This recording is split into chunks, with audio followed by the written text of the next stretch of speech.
നമസ്കാരം, ഞാൻ നീതു. അപ്പോൾ ഇന്ന് സത്താൻമനൂരിൽ ഞാൻ ഉണ്ടാക്കാൻ പോകുന്നത് നെയ്ച്ചോറാണ്. നല്ല നാടൻ മലബാർ സ്റ്റൈലിലുള്ള എളുപ്പത്തിൽ തയ്യാറാക്കാൻ പറ്റുന്ന ഒരു നെയ്ച്ചോറ്. അപ്പോൾ നെയ്ച്ചോറ് ഉണ്ടാക്കുമ്പോൾ പ്രത്യേകം ശ്രദ്ധിക്കേണ്ട കാര്യം എന്ന് പറയുന്നത് ആ ചോറിൻ്റെ പാകം തന്നെയാണല്ലേ. അപ്പോൾ നമ്മൾ ചെറിയ ചെറിയ ടിപ്സൊക്കെ ഫോളോ ചെയ്യുവാണെങ്കിൽ നല്ലൊരു നെയ്ച്ചോറ് നമുക്ക് വീട്ടിൽ തന്നെ ഉണ്ടാക്കാം. പ്രഷർ കുക്കറിൽ നെയ്ച്ചോറ് ഉണ്ടാക്കുന്ന ഒരു വീഡിയോ ഞാൻ ഓൾറെഡി ഇതിനകത്ത് അപ്ലോഡ് ചെയ്തിട്ടുണ്ട്. താല്പര്യമുള്ളവർക്ക് അതും കൂടി ഒന്ന് ചെക്ക് ചെയ്ത് നോക്കാം കേട്ടോ. അതും ഈസി ആയിട്ട് ഉണ്ടാക്കാൻ പറ്റുന്ന ഒരു നെയ്ച്ചോറാണ്. അപ്പോൾ നമുക്ക് റെസിപ്പിയിലോട്ട് പോവാം. അപ്പോൾ ആദ്യം തന്നെ നല്ലൊരു ചോട് കെട്ടിയുള്ളൊരു പാത്രം എടുക്കുക. അപ്പോൾ ഞാനിവിടെ എടുത്തിട്ടുള്ളത് കുക്കറാണ്. കുക്കർ ഞാൻ എടുത്തിട്ടുണ്ടെങ്കിലും ഞാനത് കുക്കറിൽ ചെയ്യുന്ന രീതിയിലല്ല ചെയ്യുന്നത്. ജസ്റ്റ് ഞാൻ ആ പാത്രം എടുത്തുവന്നേ ഉള്ളൂ. ഇതിനകത്തേക്ക് ഞാൻ വെളിച്ചെണ്ണയാണ് ഒഴിച്ചു കൊടുത്തിരിക്കുന്നത്. ഏകദേശം 2-3 ടേബിൾ സ്പൂൺ എണ്ണ ഒഴിച്ചു കൊടുക്കുക. അതേപോലെ തന്നെ ഒരു ചെറിയ കഷ്ണം പട്ട, ഒരു 4-5 ഗ്രാമ്പൂ, പിന്നെ ഒരു 3-4 ഏലക്കായ, 1/2 ടീസ്പൂൺ പെരുംജീരകം. ഇത്ര ഇട്ടിട്ട് എണ്ണയിലിട്ടിട്ടൊന്ന് മൂപ്പിച്ചെടുക്കാം. നിങ്ങൾക്ക് എണ്ണ എടുക്കാം, അല്ലാന്നുണ്ടെങ്കിൽ നെയ്യിൽ തന്നെ ഉണ്ടാക്കാവുന്നതാണ്. നെയ്യിലാക്കിയിട്ടുണ്ടെങ്കിൽ കുറച്ചും കൂടെ നല്ലൊരു ഫ്ലേവർ കിട്ടും. ഇനി ഇതിനകത്തേക്ക് സവോള ചെറുതായിട്ട് അരിഞ്ഞിട്ട് ചേർത്ത് കൊടുക്കുക. അപ്പോൾ ഞാനൊരു മീഡിയം സൈസ് സവോളയുടെ പകുതിയാണ് എടുത്തിട്ടുള്ളത്. ഒരുപാടൊന്നും ചേർക്കേണ്ട ആവശ്യമില്ല. ഈ ഒരു സമയത്ത് നിങ്ങൾക്ക് വേണമെന്നുണ്ടെങ്കിൽ ക്യാരറ്റ് ചെറുതായിട്ടൊന്ന് ഗ്രേറ്റ് ചെയ്തിട്ട് ഇതിനകത്തേക്ക് ഇട്ട് കൊടുക്കാം. അപ്പോൾ അതും ടേസ്റ്റി ആയിരിക്കും. അങ്ങനെ ചെയ്യാൻ താല്പര്യമുള്ളവർക്ക് ക്യാരറ്റും കൂടെ ചേർക്കാം കേട്ടോ. പിന്നെ ഈ സവാള നന്നായിട്ടൊന്ന് വഴറ്റിയെടുക്കണം. എന്താ നോക്കിക്കേ, ഇതുപോലെ ബ്രൗൺ കളർ ആവുന്നത് വരെ ഒന്ന് വഴറ്റിയെടുക്കുക.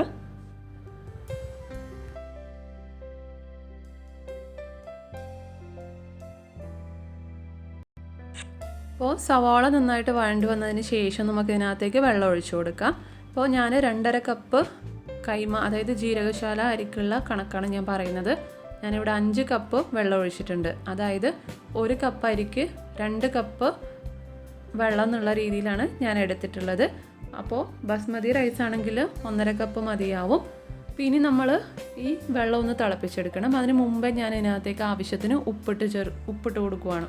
അപ്പോൾ ഉപ്പിൻ്റെ അളവെന്ന് പറയുന്നത് ഈ വെള്ളം നമ്മൾ ടേസ്റ്റ് ചെയ്ത് നോക്കുമ്പോൾ ഉപ്പ് ചെറുതായിട്ടൊന്ന് മുന്നിട്ട് നിൽക്കണം. അപ്പോൾ മാത്രമേ നമ്മളെ അരിക്ക് കറക്റ്റായിട്ട്, അതായത് ചോറിന് കറക്റ്റായിട്ട് ഉപ്പ് പിടിക്കുകയുള്ളൂ. അപ്പോൾ ഇതാ വെള്ളം നന്നായിട്ട് തിളച്ച് വന്നിട്ടുണ്ട്. ഇനി ഇതിനകത്തേക്ക് ചെറുനാരങ്ങ നീരാണ് ചേർക്കുന്നത്. ഒരു മീഡിയം സൈസുള്ള ചെറുനാരങ്ങയുടെ നീര് ഞാൻ മുഴുവനായിട്ടും എടുത്തിട്ടുണ്ട്. നന്നായിട്ടൊന്ന് മിക്സ് ചെയ്ത് കൊടുക്കുക. ഇനി ഇതിനകത്തേക്ക് നമ്മൾ അരിയാണ് ചേർക്കേണ്ടത്. അപ്പോൾ ഞാൻ പറഞ്ഞു, ഞാനിവിടെ കൈമ റൈസാണ് എടുത്തിട്ടുള്ളത്. അരി നന്നായിട്ട് കഴുകി എടുത്തിട്ടുണ്ട്.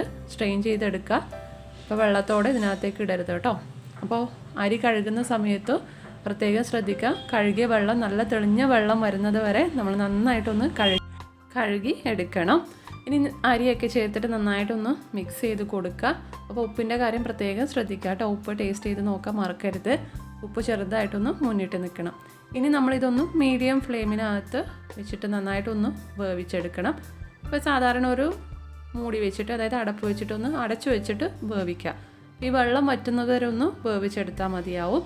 അപ്പോൾ ഞാൻ കുക്കറിലാണ് ഇപ്പോൾ ചെയ്തിട്ടുള്ളത്. അതുകൊണ്ട് ഞാൻ കുക്കറിൻ്റെ മൂടിയല്ല എടുക്കുന്നത്, നോർമലായിട്ടുള്ള ഒരു അടപ്പ് വെച്ചിട്ടാണ് ചെയ്യുന്നത് കേട്ടോ.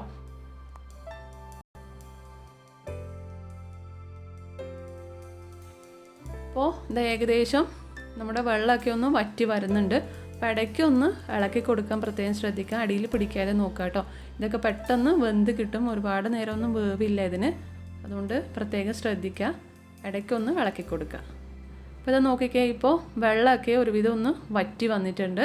ഈ ഒരു സമയത്ത് നമുക്കിതിനകത്തേക്ക് നെയ്യ് ചേർത്ത് കൊടുക്കാം. അപ്പോൾ നമ്മൾ ദമ്മ ചെയ്തിട്ടാണ് ഇപ്പോൾ ഇത് ഉണ്ടാക്കാൻ പോകുന്നത്. അപ്പോൾ ഈ സമയത്ത് ദമ്മ ചെയ്യുന്നതിന് മുന്നേ നെയ്യ് ചേർത്തിട്ട് നമുക്ക് അടച്ചു വെച്ചിട്ട് വേവിക്കാം. അപ്പോൾ ഏകദേശം ഞാനൊരു 3 സ്പൂണ്, വലിയ സ്പൂണ് നെയ്യ് ഞാൻ ചേർക്കുന്നുണ്ട്. അപ്പോൾ നിങ്ങൾക്ക് കുറച്ചും കൂടെ നെയ്യുടെ ഫ്ലേവർ വേണമെന്നുണ്ടെങ്കിൽ 4 സ്പൂൺ വരെ ചേർക്കാം കേട്ടോ. അപ്പോൾ കുറയ്ക്കണം എന്നുണ്ടെങ്കിൽ 2 മതിയാവും. അത് നിങ്ങളുടെ ടേസ്റ്റിനനുസരിച്ചിട്ടൊന്ന് വ്യത്യാസം വരുത്താം കേട്ടോ. അപ്പോൾ നെയ്യ് ചേർത്തിട്ട് നന്നായിട്ടൊന്ന് മിക്സ് ചെയ്ത് കൊടുക്കുക.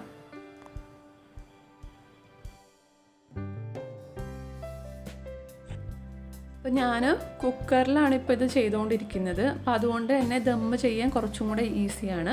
അപ്പോൾ നിങ്ങൾ സാധാരണ പാത്രത്തിലാണ് ചെയ്യുന്നതെങ്കിൽ ഇപ്പോൾ ഇത് ഈ ഒരു പാത്രം അതുപോലെ എടുത്തിട്ട് ഒരു തവയുടെ മുകളിലായിട്ട് വെച്ച് കൊടുക്കുക. തീ സിമ്മിലിടുക. വളരെ കുറച്ച് മാത്രം തീ ഇട്ട് വയ്ക്കുക.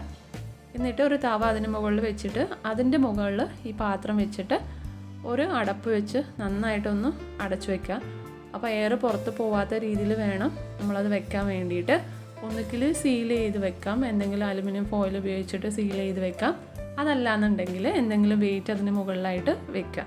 ഇപ്പം ഞാൻ എന്തായാലും തീ ഓഫ് ചെയ്യാൻ പോവുകയാണ്.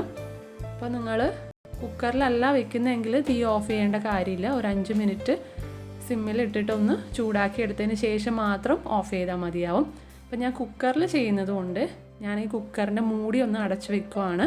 എന്നിട്ട് വിസിലും വെക്കുവാണ്. എയർ പുറത്ത് പോവാത്ത രീതിയിലൊന്ന് മൂടി വെക്കാൻ പോവുകയാണ്.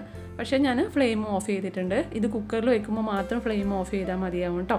അപ്പോൾ പെട്ടെന്ന് കിട്ടും, റെഡിയായി കിട്ടും കുക്കറിലാണെങ്കിൽ. അപ്പോൾ കുക്കറിൽ ദം ചെയ്യാൻ വേണ്ടിയിട്ട് മാത്രമാണ് ഈ കുക്കറിൻ്റെ മൂടി ഞാൻ ഇട്ടിട്ട് ചെയ്യുന്നത്.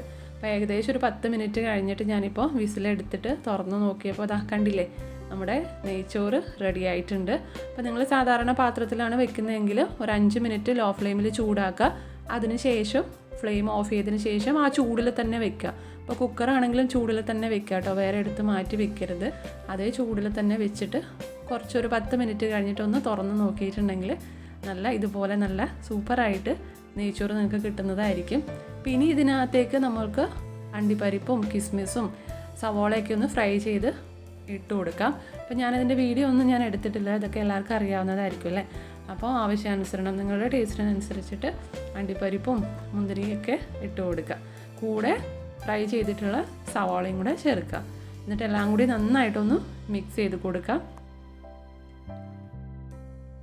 അപ്പോൾ നമ്മുടെ ടേസ്റ്റി ആയിട്ടുള്ള നല്ല പെർഫെക്റ്റ് ആയിട്ടുള്ള നെയ്ച്ചോറ് റെഡി ആയിട്ടുണ്ട്. അപ്പോൾ എല്ലാവരും ഒന്ന് ട്രൈ ചെയ്ത് നോക്കുക കേട്ടോ. അപ്പോൾ മലബാർ സ്റ്റൈലിലുള്ള ഒരു നെയ്ച്ചോറാണിത്. അപ്പോൾ നല്ല മണമാണ് ഇപ്പോൾ ഇവിടെ, നെയ്യുടെ മണമൊക്കെ നന്നായിട്ട് വന്നിട്ടുണ്ട്. അപ്പോൾ എല്ലാവരും ഒന്ന് ട്രൈ ചെയ്ത് നോക്കിയിട്ട് നിങ്ങളുടെ ഫീഡ്ബാക്കൊക്കെ താഴെ കമൻറ്റിൽ അറിയിക്കുക കേട്ടോ. അതേപോലെ തന്നെ ചിത്രങ്ങളൊക്കെ മെയിൽ അയച്ചു തരാവുന്നതാണ്. അപ്പോൾ വീഡിയോ ഇഷ്ടപ്പെട്ടിട്ടുണ്ടെങ്കിൽ മറക്കാതെ ലൈക്ക് ബട്ടൺ ക്ലിക്ക് ചെയ്യുക. അതേപോലെ തന്നെ കൂട്ടുകാർക്കൊക്കെ ഒന്ന് ഷെയർ ചെയ്ത് കൊടുക്കുക കേട്ടോ. അപ്പോൾ ചാനൽ ഇഷ്ടപ്പെട്ടാൽ സബ്സ്ക്രൈബ് ചെയ്യാൻ മറക്കരുത്. അപ്പോൾ നമുക്ക് അടുത്ത വീഡിയോയിൽ വീണ്ടും കാണാം. താങ്ക്